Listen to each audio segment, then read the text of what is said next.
My name is Hazel. I'm the daughter my parents often forgot to introduce at parties. The one left at home when the whole family went to Hawaii to celebrate my twin sister's graduation. They called it efficient planning. But I called it what it truly was, a reflection of my place in this family, not the chosen one, but the one kept around like a shadow. Harper and I were born just 8 minutes apart. Mom loved to retell the story of how Harper came out first, rosy, healthy, and strong, while I, Hazel, was smaller, quieter, and hard to raise. Every time she told it, it felt less like a birth story and more like a metaphor for everything that followed. Harper was the sun of our home, and I was the unnoticed shadow that trailed behind her. When we were little, Harper was the darling everyone wanted to cuddle. She had golden hair, bright blue eyes. I had dark brown hair, deep quiet eyes. I still remember our 6th birthday. Harper had a 3-tiered mermaid cake and gifts piled up in one corner of the living room. I got 2 toys, both of which used to be hers. She doesn't play with them anymore, so Hazel can have them, Mom said with a smile. Every toy Harper got bored of, every dress she outgrew, became a gift for me. On special occasions, Harper always got new dresses, new shoes, while I got the usual line. It's still perfectly fine, why buy more? Harper looked great in it. I couldn't understand how 2 children born on the same day, from the same blood, could be loved in such vastly different ways. As we got older, the contrast only deepened. Harper joined the cheer squad and was adored by the whole school. I buried myself in books and academic clubs. Every time Harper won something, even just best dressed of the week, our parents celebrated. But when I won first place in the state speech competition, Mom only said, "That's good, just don't act like you're better than everyone else." I learned how to swallow my hurt and smile through my invisibility. But nothing stung more than that one night. I remember it clearly. It was a winter night. Harper was sound asleep, but I couldn't stop tossing and turning because I had my scholarship interview the next morning. I went downstairs to get some water, and I overheard my parents talking in the living room. The door was slightly ajar. I hadn't meant to eavesdrop, but I froze when I heard Mom say, "I just don't see why we have to keep pretending with Hazel. We never planned for 2 kids. Harper was enough. Hazel, she's just like a shadow." Dad didn't protest. He just sighed and nodded, saying Hazel always makes such a big deal out of everything. They didn't know I was standing right on the other side of the wall, hands trembling not from the cold outside, but from the cold that crept into my bones, the kind that comes when your heart breaks in silence. I didn't cry that night. I just went back to bed, looked at Harper sleeping like a princess, and understood something clearly for the first time. I didn't need to keep trying. I didn't need to bend myself into shapes to please them, or chase compliments and approval they were never going to give. I couldn't make them love me the way they loved Harper. But I could do something else. I could love myself. And I could find my own way out of that house as soon as possible. The only way I knew how was to excel, to get into college, win scholarships, and create my own options. Because I knew if I stayed, I would always just be a shadow. And I wasn't born to live in someone else's darkness, even if that someone shares my face. Since that winter night, I started living as an outsider in my own family. No noise, no complaints, no expectations. Just school, study after study after study. School became the only place where I felt seen and treated fairly, a place where effort was measured by results, not by looks or favoritism. I ranked top of nearly every class, from math to literature. I won awards in state-level science competitions, and I was the only student invited to the summer honors program at Baylor University. Every time I won something, I brought the certificate home and placed it on the dinner table, holding onto the faint hope that maybe my parents would ask, smile, say something kind. But most of the time, they glanced at it like I had left a grocery store flyer on the table. They never came to any of the ceremonies because Harper has a choir performance that day, or simply because Mom needs to bake for Harper's party. Meanwhile, Harper, still their little angel, maintained average grades, but was praised endlessly every time she tied her hair neatly or wore a floral dress to school. "She's got such a great fashion sense," Mom would say, then glance at me like I was the failed version of Harper. Even when Harper won Brightest Smile from the student council, the whole family went out to celebrate at a fancy Italian restaurant. As for me, I was never taken out after any of my academic achievements. Harper not only lacked gratitude, she started getting jealous. Maybe because as we got older, people around us began to notice that the gap between us wasn't just 8 minutes of biology, it was an entire emotional world.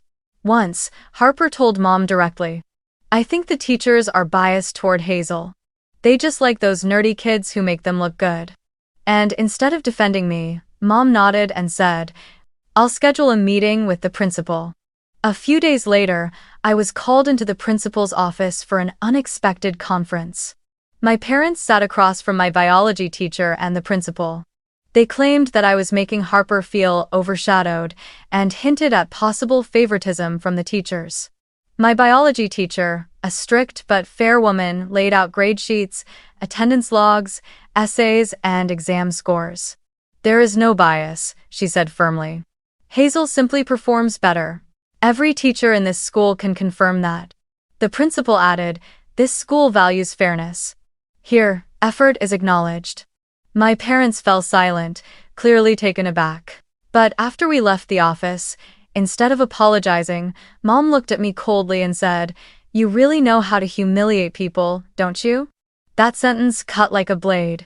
I wasn't praised for working hard. I was blamed for daring to shine when Harper couldn't. After that, I stopped bringing my certificates home. I kept them in a box under my bed, as if I were hiding a part of who I really was.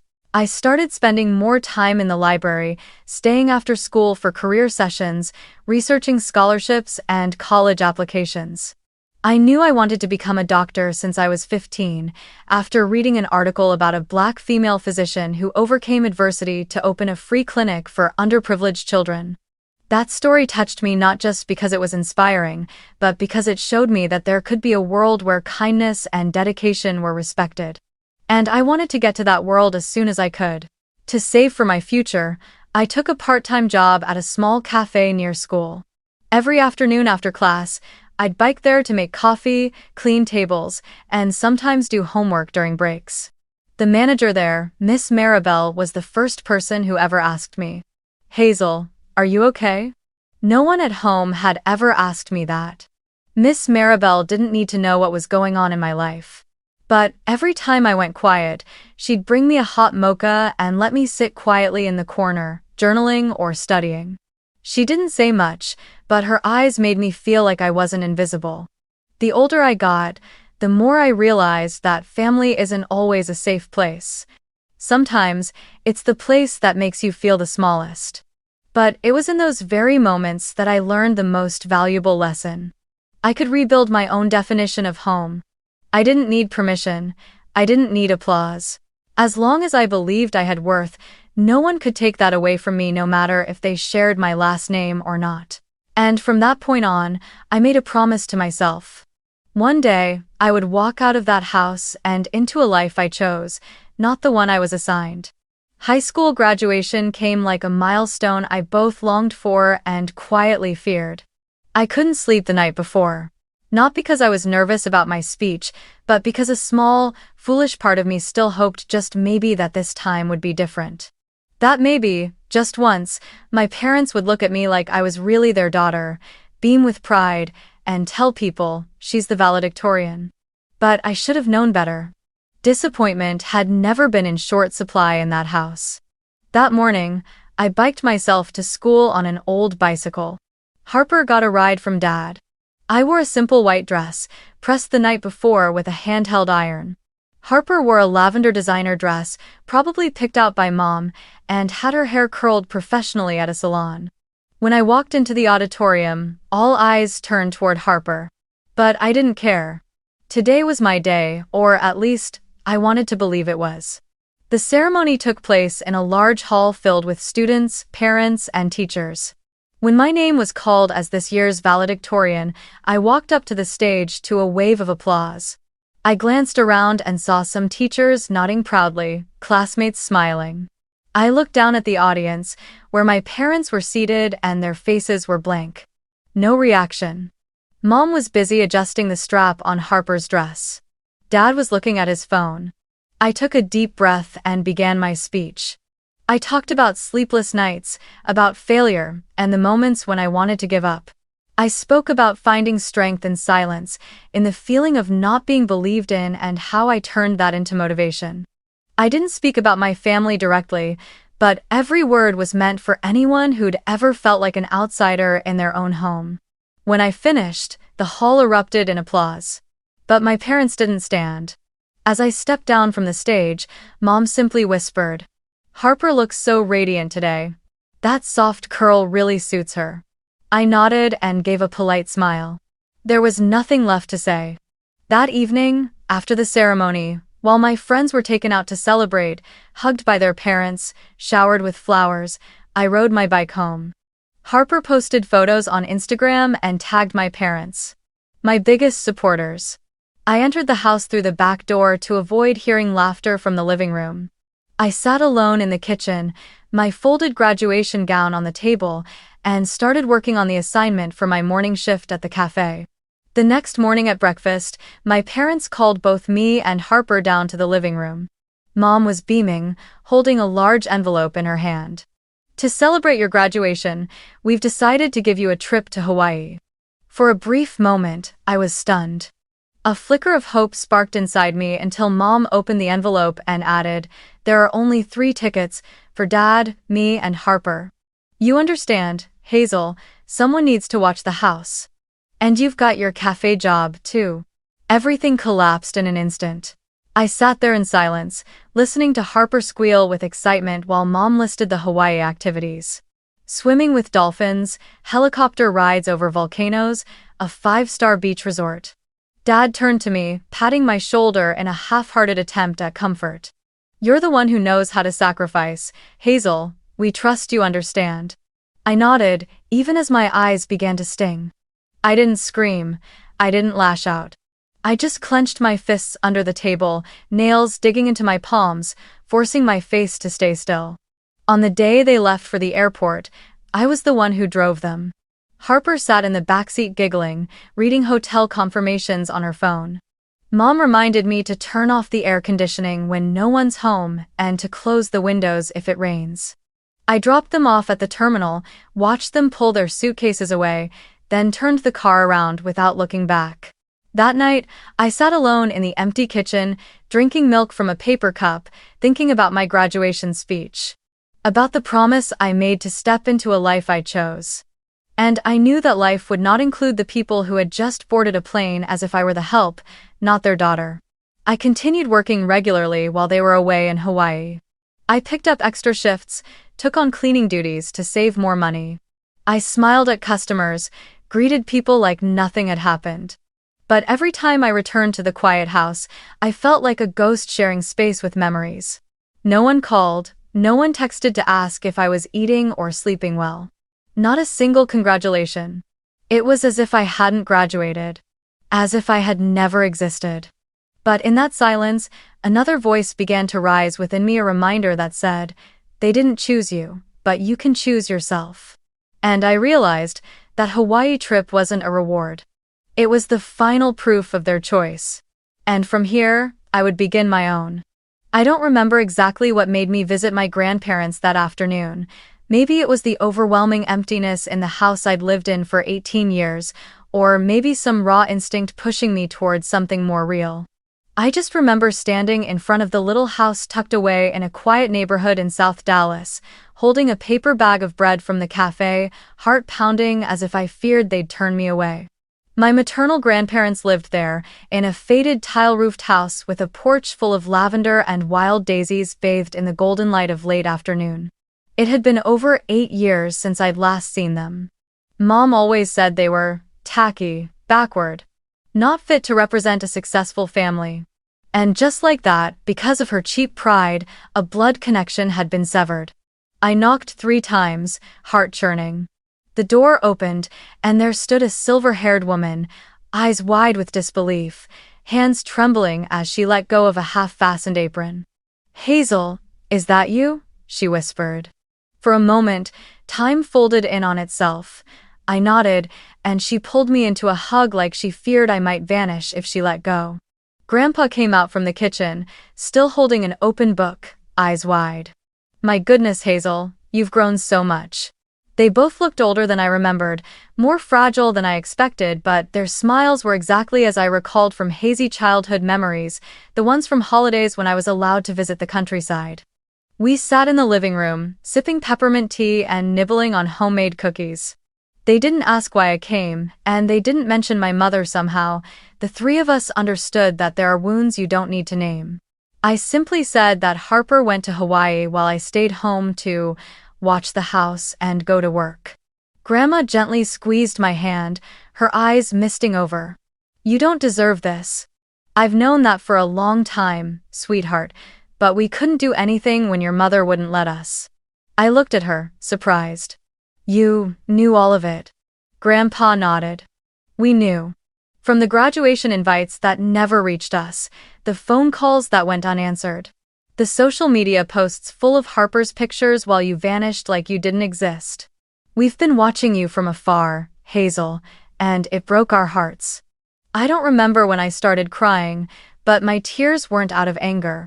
They came because, for the first time in years, I felt truly seen without conditions, without comparisons, without having to prove I mattered. We sat together into the evening. Grandma told me Grandpa had invested in a small local grocery chain over 20 years ago and it had become surprisingly successful. But they chose to live simply, without flash or attention. My mother knew this but looked down on them because being rich without flaunting it means you have no status. I found it almost funny, not because of how ridiculous she was, but because of the irony. I had been chasing love, and I found it in the very place my mother had discarded without a second thought. The next day, they took me for a walk around the neighborhood, pointing out a garden plot they owned next door. Then, without warning, they led me to a small garage behind the house. Grandpa opened the door, and I froze.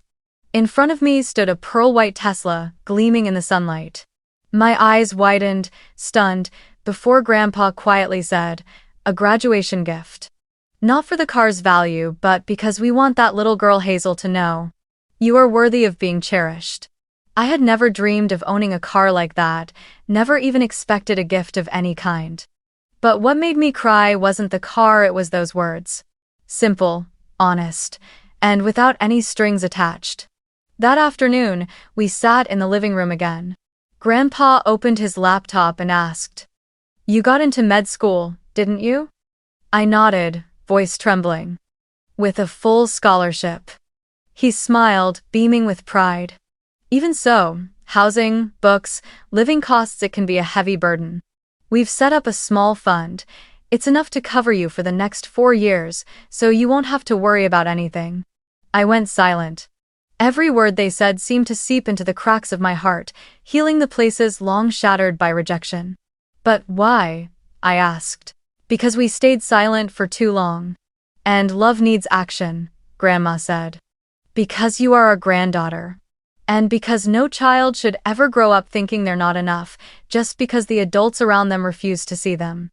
I stayed with them for 3 days. Those 3 days were the most peaceful I've ever known. No comparisons, no pressure, no words sharp as thorns. Just the smell of baked goods, morning birdsong, and stories from their youth. I woke early, drank tea with Grandma, pulled weeds in the garden with Grandpa, and every afternoon I sat in the Tesla learning to drive with him by my side. That car wasn't just transportation, it was a symbol of choice. For the first time in my life, I felt like I was the one who had been chosen. When I was about to leave and return to my parents' house, Grandpa held my hand tightly. "You don't owe them anything, but you owe yourself a better life. Come back whenever you need, this place is always open to you." I promised I'd return after sorting things out. But deep down, I knew that Hawaii trip, the one they excluded me from, had marked a turning point that couldn't be undone. Because once you've known what real love feels like, you can never go back to being a shadow in a house without light. And this time, I would be the one choosing to step out of my old life and into the path I truly deserve. I returned home on a scorching June afternoon, the sun still high and harsh, casting sharp light across the brick path leading to the front door. I parked the new Tesla neatly in the driveway, stepped out, and stood there for a long moment, just looking at it. The car gleamed, reflecting the blue sky and the swaying tree branches above. It wasn't a statement, it wasn't a tool for showing off. It was living proof of one simple truth: I was no longer invisible. I cleaned up my room and folded my belongings into a suitcase, setting it quietly in the corner, an unspoken preparation. I didn't want to wait for them to return, but I didn't want to leave in silence either. I had spent a lifetime being silent, and all that ever did was teach people they could hurt me without consequence. This time, I would let them see through absolute calm. That evening, just as the sun dipped behind the trees, I heard the front gate creak open. Then came the sound of suitcase wheels, flip-flops, and excited laughter drifting from afar. The front door swung open. Harper walked in first, skin, sun-kissed, curls still neat, dressed in a floral maxi dress, arms full of designer bags. My parents followed, tired but glowing, the joy of their vacation still written on their faces. They froze in the doorway when they saw the Tesla parked outside. "What is this?" My mom snapped, her voice rising. "Whose car is that?" I stepped out from the kitchen, drying my hands with a towel, and answered calmly, "It's mine." My father frowned. "What do you mean yours? Who gave it to you? You don't have the money for something like that." Harper raised an eyebrow and walked over to the window, voice tinged with mockery and disbelief. "Looks more like something a celebrity would drive, not Hazel." "It's from Grandma and Grandpa," I said, my gaze steady. The room went still for a moment. "Which grandparents?" Mom practically hissed. "Didn't I tell you they're dirt poor and trying to act classy when they can't even feed themselves?" I looked at her for the first time in my life, not with pleading or hope, but with clarity. "They're not as poor as you think, and unlike you, they never forgot me." Dad shook his head, voice sharp. "So you think flaunting a car like that is appropriate? There are 2 daughters in this house. You should give it to Harper. She needs a car for college." I let out a quiet, unsurprised laugh. "I'm going to college too, and this car is mine. It's a gift for me. Not to share, not to please anyone." Harper's eyes darkened. "So what, you're trying to act superior now? That car doesn't make you a princess, Hazel. It just shows how spoiled you are by a couple of senile old folks." I took a breath, my voice as calm as still water. "Harper, I don't need you to understand, and I don't need your approval. I just want you to know I'm done trying to be the good one in a family that never wanted me to exist. Not anymore." Mom crossed her arms, stepping closer. "What kind of attitude is this? We're a family. You can't just distance yourself over a car." I looked at her, then at Harper and Dad, and slowly shook my head. "It's not the car that created the distance. It's how I've been treated all these years. I spent so long trying to be seen, to be loved, and every effort was dismissed. I don't need that anymore. This isn't just a car, it's a symbol of a choice, and that choice is, I will never let myself be diminished again." The room went silent for a few seconds. Anger no longer worked because I no longer responded to it. "What are you planning to do?" Dad asked, his voice lower now. I pointed toward the suitcase in the corner of the room. "I'm leaving. Tomorrow morning." "Where will you go?" Mom asked. I smiled softly. "To Grandma and Grandpa's, a place where I'm not treated like an extra." Harper scoffed, but said nothing more. Maybe, deep down, even she knew. This time, I wasn't bluffing. I turned away, leaving the 3 of them standing in the middle of the living room, sun-kissed skin, designer luggage, and a stunned silence that hadn't yet worn off.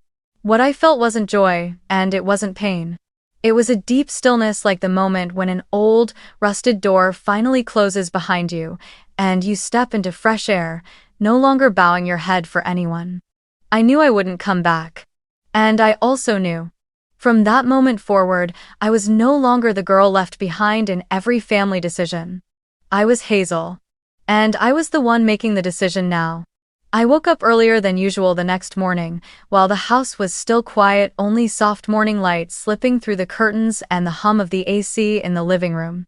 I sat on my bed for a long time, taking in the room I had grown up in for 18 years, the pale gray walls, the faded medical book poster, the shelf filled with notebooks I had written in silence. Every object held a memory, not warm ones, but quiet testaments to the years I had existed, like a shadow in a house where I learned to stay silent so I wouldn't cause trouble, or make Harper feel inadequate, or ruin the atmosphere. I opened my closet, folded the old t-shirts into my suitcase, packed the textbooks I had used to win scholarships, and finally placed my medical school acceptance letter carefully into my handbag like a passport into another world. Every item I packed was a part of the journey I took to save myself. And now, they were coming with me to a place where I was chosen, not merely tolerated.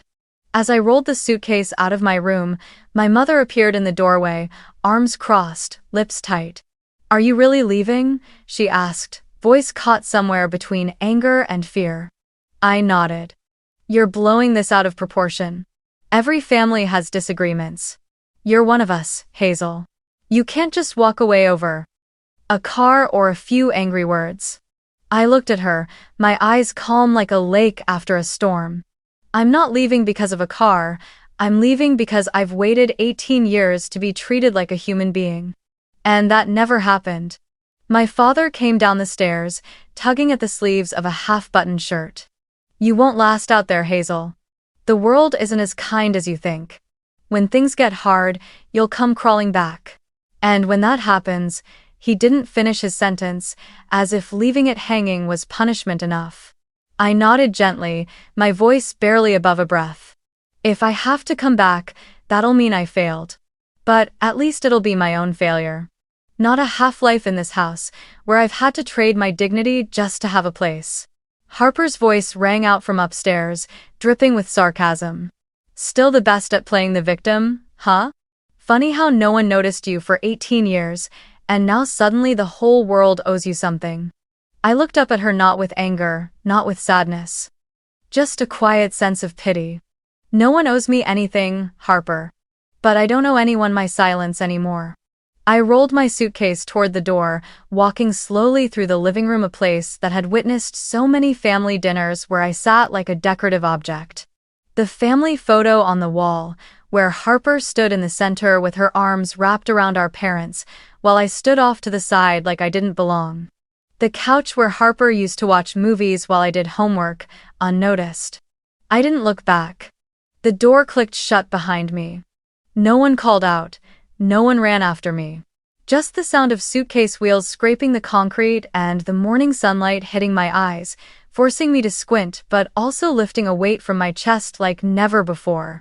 For the first time in my life, I walked out of that house not to go to school, not to work a shift, but to step into a life I had chosen for myself.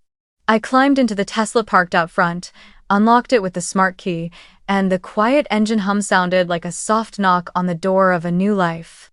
I sat in the driver's seat, buckled in, took a deep breath, and glanced into the rearview mirror. The house still stood there, but it no longer held the shape of home in my heart. I drove through the familiar neighborhood, past every street and hedge that had stored the cuts and bruises of my childhood. But this time, I wasn't leaving with pain. I was leaving with freedom. I didn't know what lay ahead. I could fail, I could be lonely. I could face trials I wasn't ready for. But what I knew for certain was this: I would never again live in a place where love had to be earned and existence needed justification. Every mile I put between me and that house brought me closer to who I really was. I thought of Grandma and Grandpa, of the kitchen filled with the scent of baked goods, of their kind smiles and the hands always ready to reach out when I needed them. I knew they were waiting for me there in a place called home in a different sense, where love came without terms and presence was never something to compete for. I didn't know what the future held. But as the car sped down the highway and sunlight spilled across the windshield, I felt something I had never felt in 18 years of living under my parents' roof. Freedom. And in that moment, I understood this wasn't an ending. It was a beginning. I arrived at my grandparents' house just as dusk settled in. The scent of lavender from the front yard mingled with the humid summer air, creating a softness that made everything inside me feel like it was finally falling back into place. Grandma opened the door just as I stepped onto the porch, wearing the same gentle smile, her eyes radiating warmth. There were no rushed questions, no probing stares, no complaints that I had arrived late or warned them too little. Just a tight hug and a whisper in my ear. "You're home now." Their house was small, 2 bedrooms, a living room that opened into the kitchen, but every corner was neat, clean, and filled with the spirit of people who lived honestly with themselves. On the dining table was crispy roasted chicken and garlic bread, still warm. They didn't invite me to sit with politeness, they simply carried on, like I had never left. I sat at the table, listening to Grandpa talk about how the lavender bloomed early this year, and Grandma ask, "Hazel, would you like juice or iced tea?" A simple question. But it caught in my throat. For the first time, someone asked me what I wanted instead of telling me what I should be. From that day forward, I began living in an entirely new rhythm, slow, kind, and pressure-free. Every morning, I woke up in a small room overlooking the backyard, where sunlight slipped through white curtains, casting soft golden streaks across the wooden floor. Grandma always got up early to make breakfast, but she never woke me unless I wanted her to. Grandpa would bring in the newspaper, brew coffee, and read aloud whatever headlines caught his interest. We ate breakfast together, talking about anything at all. A new recipe, a news story, a childhood memory. No one compared me to anyone. No one told me to try harder or to set an example. I was allowed to simply be just as I was, nothing more, nothing less. My grandparents didn't just give me a place to stay. They gave me the feeling of being chosen, of having control over the little things in life. When I hesitated about where to park so I wouldn't block the path, Grandpa just chuckled and said, "Park wherever you like, this is your home." When Grandma planned dinner, she always asked what I wanted and even joined me in the kitchen to learn how to make the vegetarian lasagna I had seen on YouTube. For the first time, I felt like my opinion mattered. That my presence wasn't a burden, but a meaningful part of what made this place feel like home. One afternoon, as I was helping Grandma water the plants, I heard the phone ring from the living room. I wiped my hands and ran inside, only to see an email notification flash across the screen. "Congratulations! You've been accepted into the College of Medicine with a full scholarship." I didn't say anything for a few seconds, just stood there, staring at the screen like it might vanish if I blinked. Then I started crying. Not because of the scholarship itself, but because, for the first time in my life, my quiet efforts were being acknowledged.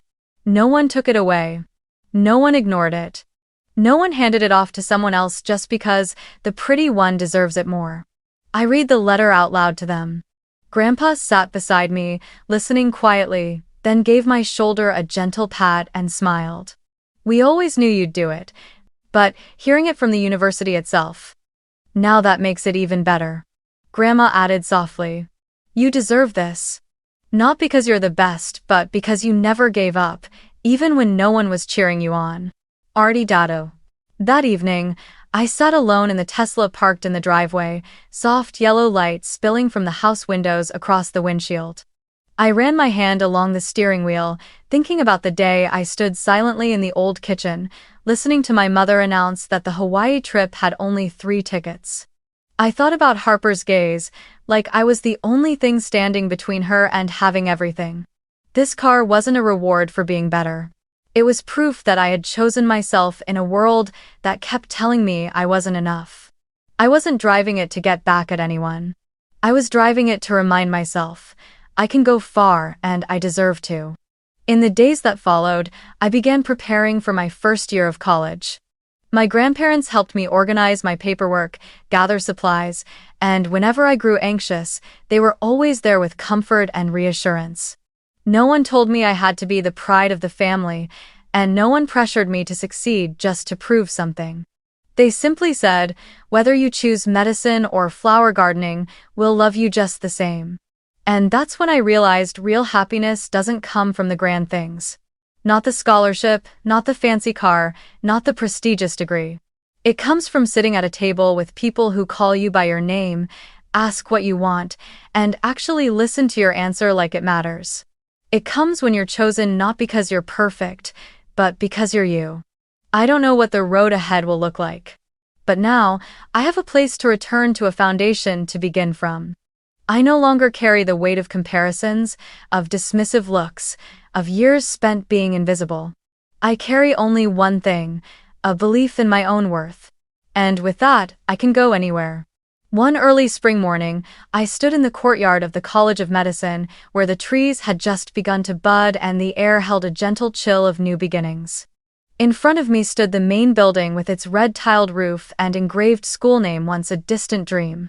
I only dared whisper to myself on nights I sat alone in a cold kitchen. But now, I was here.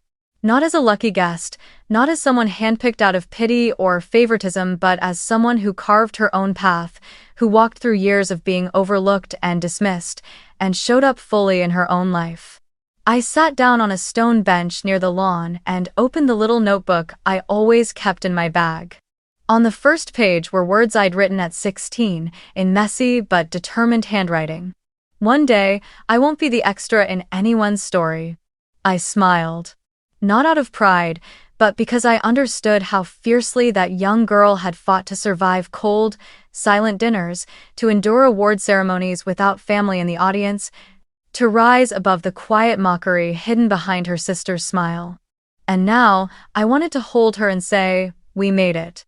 Even if no one walked beside us at the start, we didn't give up. I remembered all the times Harper was praised just for smiling in pictures, while I was told not to make a fuss even when I topped the class. I remembered the night I heard my mother say I was the extra, and the morning I biked to school without anyone asking if I needed a ride. I remembered the embrace from my grandmother the first time I returned after years of being banned, and the look in my grandfather's eyes when he handed me the keys to the Tesla, not as a material gift, but as a milestone. From this point forward, you will steer your own life. I no longer feel anger toward my parents. I no longer resent Harper. Because I've come to understand some people simply can't give what they were never taught to offer. And that's no longer a reason for me to keep sacrificing myself. I've stopped waiting for apologies. I've stopped seeking approval. I don't need to become someone in order to be loved. I just need to be myself. Someone who knows what she wants, knows she deserves good things, and no longer waits for anyone else to validate that. I stood up, walked along the red brick corridor where students laughed and talked around me. Some were calling home, some were celebrating acceptance into residency programs, some were planning lunch after class. I didn't feel out of place among them anymore. Because for the first time in my life, I no longer asked myself whether I belonged. I knew I did. I was enough, good enough, strong enough, steady enough not to lose myself, even after being rejected by the very people who were supposed to love me. I am not Harper's shadow. I am myself, and I am enough. If you're watching this and someone has ever told you that you weren't good enough to chase your dreams, that you were being unrealistic, that someone else, maybe your sibling, or someone they called better, was the one more worthy of the investment, the love, and the belief, then I want you to know this. You don't need approval to be worthy. Your value doesn't lie in someone else's eyes. It lives in the way you rise every time you're underestimated, every time you're overlooked, every time no one chooses you. And one day, you'll realize, you weren't born to be chosen, you were born to choose yourself. That's not pride. That's survival. Because when you are brave enough to walk alone, every road you take becomes a victory not over others, but over the doubt that once held you back. And one day, when you look back on the path you've walked, you will smile not because it was easy, but because you never gave up. You chose yourself, and you are enough.